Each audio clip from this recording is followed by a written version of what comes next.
Assalamualaikum warahmatullahi wabarakatuh. Bagaimana kabarnya anak-anak? Insya Allah kita semua masih dalam keadaan sehat walafiat, masih diberikan nikmat karunia, Islam dan iman yang tertanam dalam diri kita, dan pastinya kita masih diberikan semangat yang luar biasa dalam menjalani proses pembelajaran walaupun saat ini kita masih berdampingan dengan COVID-19.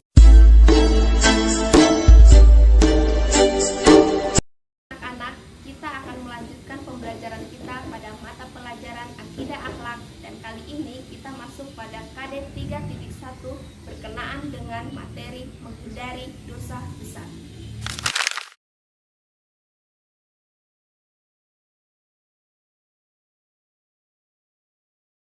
Tujuan mempelajari materi ini adalah siswa mampu menganalisis serta menjanjikan hasil analisis perilaku dan dampak negatif serta upaya menghindari dosa-dosa besar. Kita akan langsung masuk pada pembahasan ya, berkaitan dengan dosa besar. Namun, apakah anak-anak mengetahui perilaku seperti apa yang dikatakan dengan dosa besar?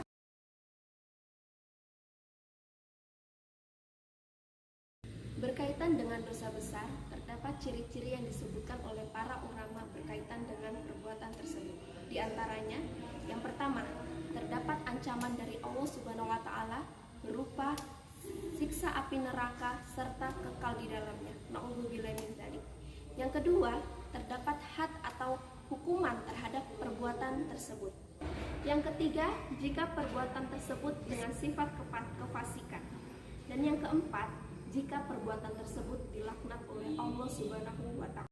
Namun, jika terdapat suatu perbuatan yang tidak disebutkan ciri-ciri seperti yang di atas, akan tetapi menimbulkan kemudorotan yang lebih besar, bisa dipastikan perbuatan tersebut masuk dalam kategori dosa besar.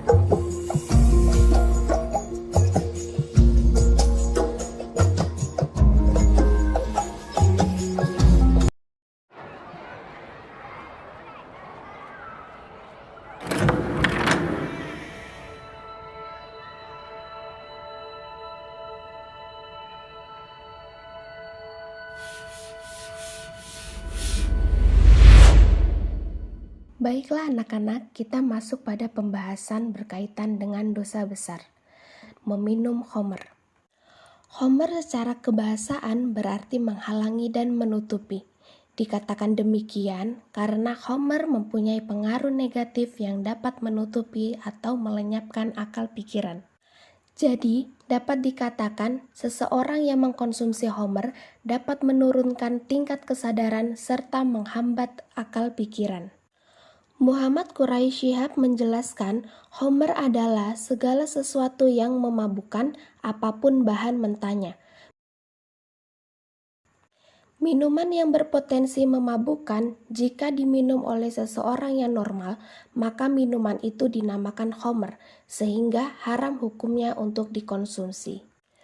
Majelis Ulama Indonesia mendefinisikan khamr sebagai segala sesuatu, baik minuman ataupun wujud lain yang dapat menghilangkan akal dan digunakan untuk bersenang-senang. Hal tersebut diperkuat sebagaimana firman Allah yang tercantum dalam Quran Surah Al-Ma'idah ayat ke-90.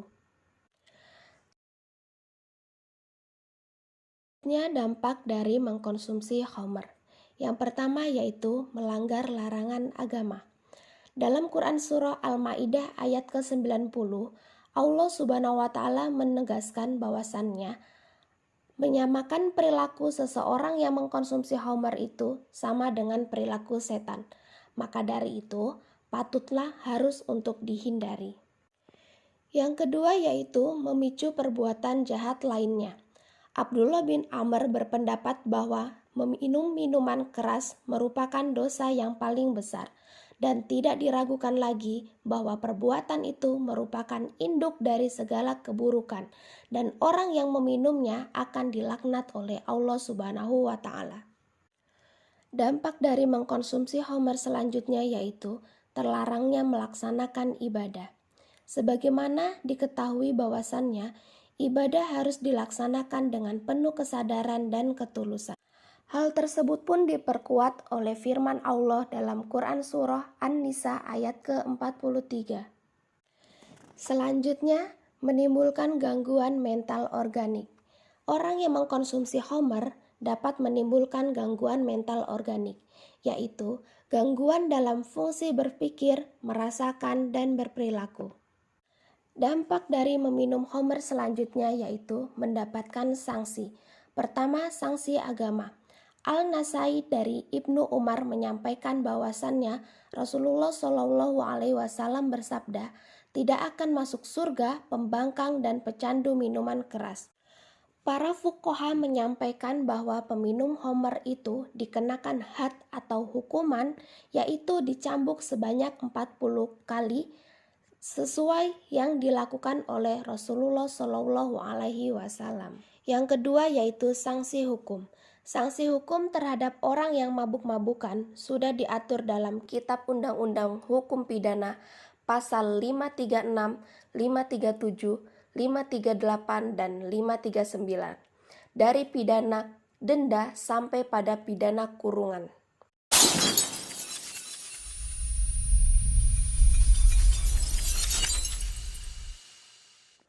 Mencuri. Menurut Kamus Besar Bahasa Indonesia, mencuri diartikan sebagai mengambil milik orang lain tanpa izin atau dengan tidak sah. Perilaku tersebut biasanya dilakukan dengan sembunyi-sembunyi. Dampak mencuri.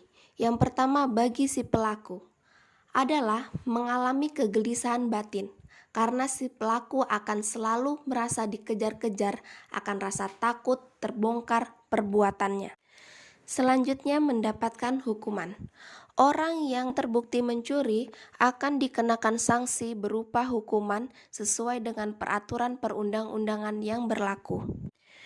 Dampak selanjutnya bagi si pelaku adalah secara tidak langsung telah mencemarkan nama baiknya di mata masyarakat. Dampak selanjutnya yaitu dapat merusak keimanan. Seseorang yang terlibat dalam perilaku mencuri, jika ia wafat sebelum bertaubat, maka ia akan mendapatkan azab yang sangat pedih.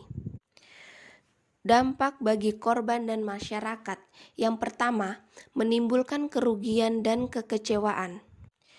Yang kedua, menimbulkan rasa takut bagi korban dan masyarakat karena mereka merasa harta bendanya terancam.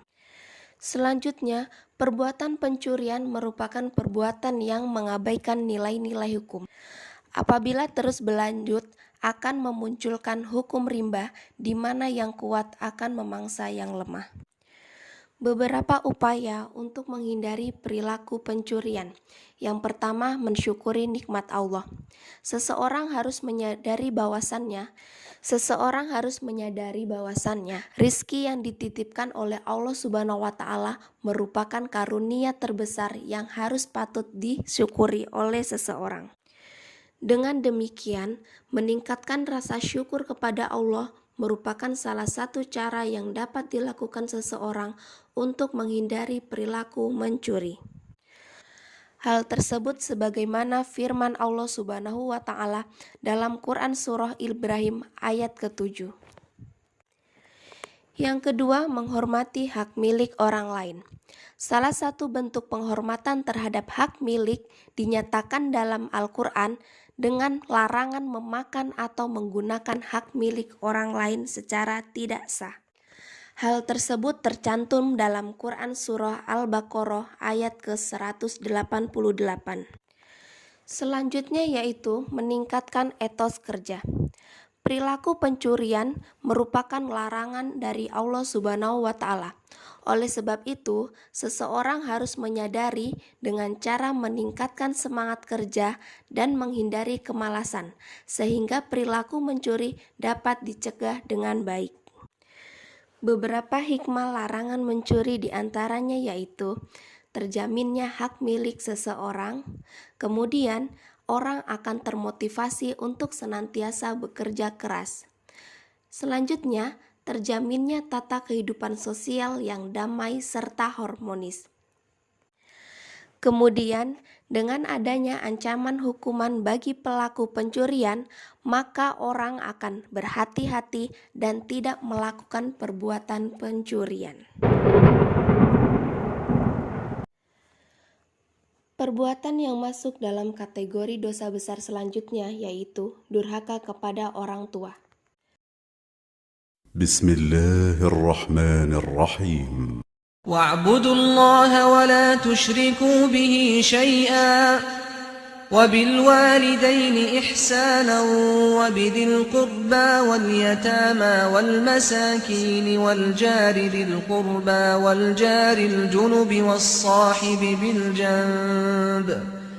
والصاحب بالجنب وابن السبيل وما ملكت أيمانكم إن الله لا يحب من كان مختالا فخورا. Bahwasannya, jasa kedua orang tua terhadap anaknya yaitu sangatlah besar. Dikatakan bahwasannya, seorang anak tidak akan pernah bisa membalas jasa dari kedua orang tuanya walaupun ia memberikan harta berupa dunia beserta isinya. Perintah berbakti kepada orang tua disandingkan dengan perintah untuk beribadah kepada Allah Subhanahu wa Ta'ala sebagaimana yang tercantum dalam firman-Nya terdapat dalam Quran surah An-Nisa ayat ke-36. Durhaka kepada kedua orang tua adalah termasuk dosa besar yang tingkatannya mengiringi dosa syirik. Hal tersebut sebagaimana sabda Nabi Muhammad SAW yang diriwayatkan oleh hadis Al-Bukhari. Beberapa bentuk perbuatan yang mencerminkan durhaka terhadap kedua orang tua diantaranya 1. Berbicara kasar, membentak, dan mencela orang tua. Yang kedua yaitu berwajah masam atau cemberut ketika berhadapan dengan orang tua. Yang ketiga yaitu malu mengakuinya sebagai orang tua. Menelantarkan orang tua ketika telah berusia lanjut, di mana pada usia itu orang tua sangat membutuhkan kasih sayang dari anaknya. Dampak dari perilaku durhaka terhadap orang tua diantaranya yaitu 1. Dibenci Allah Subhanahu wa Ta'ala. Sebagaimana yang diketahui bahwasannya, ridho Allah tergantung pada ridho orang tua. Begitupun murkanya. Murka Allah terletak di mana murka dari kedua orang tuanya. Yang kedua, disegerakan untuk mendapatkan azab di dunia. Sebagaimana sabda Rasulullah SAW, setiap dosa-dosa Allah Ta'ala mengakhirinya dengan balasan, sebagaimana yang Dia kehendaki dari dosa-dosa itu hingga hari kiamat, kecuali durhaka kepada kedua orang tuanya. Sesungguhnya Allah menyegerakan balasan bagi pelaku saat hidup di dunia sebelum wafat. Hadis riwayat At-Tabarani. Dampak selanjutnya, Allah mengharamkan seseorang yang berperilaku durhaka terhadap orang tuanya untuk masuk surga. Dampak selanjutnya yaitu seseorang yang tidak merawat kedua orang tuanya yang masih hidup, bahkan mengabaikannya, sesungguhnya dia telah mendapatkan kehinaan. Hal tersebut sebagaimana sabda Rasulullah SAW yang diriwayatkan oleh hadis riwayat Muslim. Meninggalkan sholat. Di antara kedudukan sholat yaitu sholat merupakan salah satu rukun Islam dan merupakan kewajiban terbesar setelah syahadat.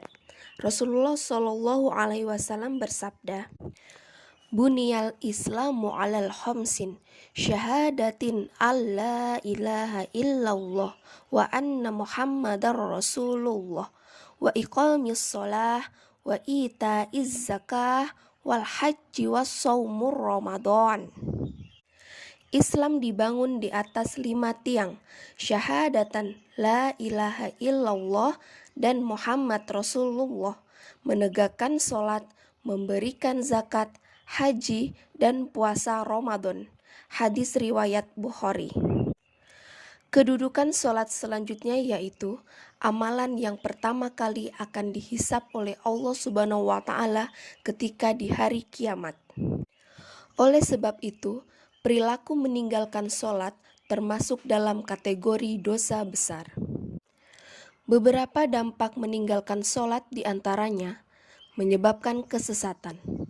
Sholat adalah sarana komunikasi. Beberapa dampak meninggalkan sholat diantaranya menyebabkan kesesatan. Sholat adalah sarana komunikasi kepada Allah Subhanahu wa Ta'ala. Orang yang melaksanakan sholat akan mendapatkan petunjuk darinya, dan yang meninggalkannya akan mendapatkan kesesatan. Hal tersebut sebagaimana tercantum dalam Quran Surah Maryam ayat ke-59. Dihukumi sebagai orang yang mendapatkan kecelakaan. Tugas utama manusia adalah untuk beribadah kepada Allah Subhanahu wa Ta'ala. Orang yang melalaikan sholat berarti telah melalaikan tugas utamanya. Oleh karena itu, Allah menyebutkan orang yang semacam ini sebagai orang yang mendapatkan kecelakaan. Hal tersebut tercantum dalam Quran Surah Al-Ma'un ayat ke-4-5. Diancam masuk neraka. Di antara kewajiban yang harus dilaksanakan manusia adalah mendirikan sholat. Orang yang dengan sengaja melalaikan sholat akan diancam oleh Allah dengan azab api neraka. Memakan harta anak yatim. Memakan harta anak yatim dengan batil sangat dikecam dalam Islam dan digolongkan ke dalam dosa besar. Di antara kewajiban wali terhadap anak yatim yang menjadi tanggungannya adalah mengurusnya dan mengurus hartanya dengan sebaik-baiknya. Larangan memakan harta anak yatim dengan batil tercantum dalam Quran Surah Al-Isra ayat ke-34. Beberapa dampak memakan harta anak yatim diantaranya diancam masuk neraka. Memakan harta anak yatim dengan zolim diibaratkan sebagai orang yang mengisi perutnya dengan api, dan di akhirat akan dimasukkan ke dalam neraka yang apinya menyala-nyala. Hal tersebut tercantum dalam Quran Surah An-Nisa ayat ke-10. Tergolong orang yang melakukan dosa besar. Memakan harta anak yatim secara zolim merupakan salah satu perbuatan yang dikategorikan dosa besar, yang ancaman dosanya disamakan dengan dosa syirik. Sihir, membunuh, memakan riba, berpaling dari perang yang berkecampuk, dan menuju zina. Korupsi. Kata korupsi atau rasuah berasal dari bahasa Latin corruption, dari kata kerja corrumpere yang bermakna busuk, rusak, menggoyahkan, memutarbalik, dan menyogok. Secara terminologi, korupsi berarti penyelewengan atau penggelapan uang negara atau perusahaan untuk kepentingan pribadi dan golongan. Kamus Al-Munawir mengidentifikasi istilah korupsi meliputi rishwah, khianat, fasad, ghulu, sud, dan batil. Bahaya korupsi diantaranya penyebab kehinaan dan siksa api neraka.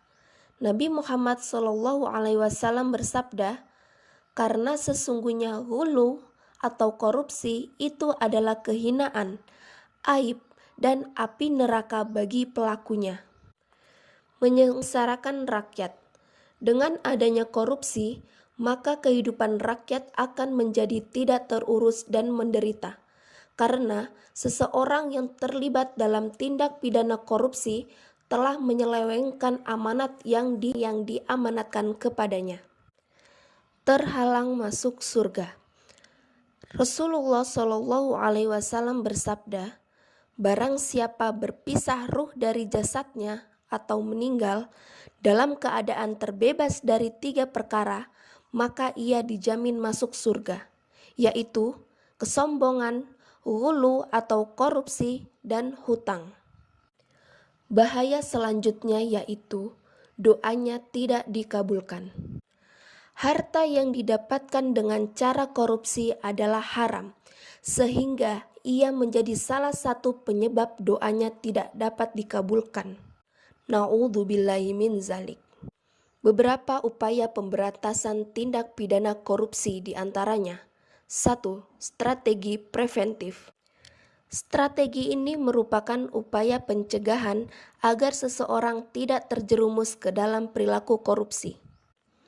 Termasuk di dalam strategi ini adalah meningkatkan kesadaran terhadap bahaya korupsi melalui penyuluhan hukum.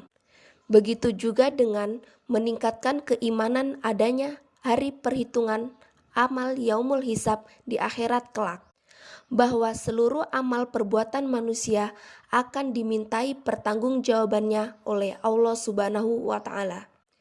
Yang kedua, strategi deduktif. Strategi ini dimaksudkan untuk membuat sistem deteksi dini atas tindakan korupsi, sehingga apabila ada indikasi perbuatan korupsi akan dengan cepat terdeteksi sehingga tidak sampai kepada tindakan korupsi yang lebih besar. Selanjutnya, strategi represif. Strategi ini harus dibuat dan dilaksanakan dengan tujuan untuk memberikan sanksi hukum yang maksimal kepada pelaku tindak pidana korupsi sehingga menimbulkan efek jera. Strategi-strategi tersebut dibuat bertujuan untuk memberikan pemahaman terhadap masyarakat serta pengetahuan tentang bahaya tindak pidana korupsi yang dapat menyebabkan kerugian bagi dirinya maupun bagi orang lain.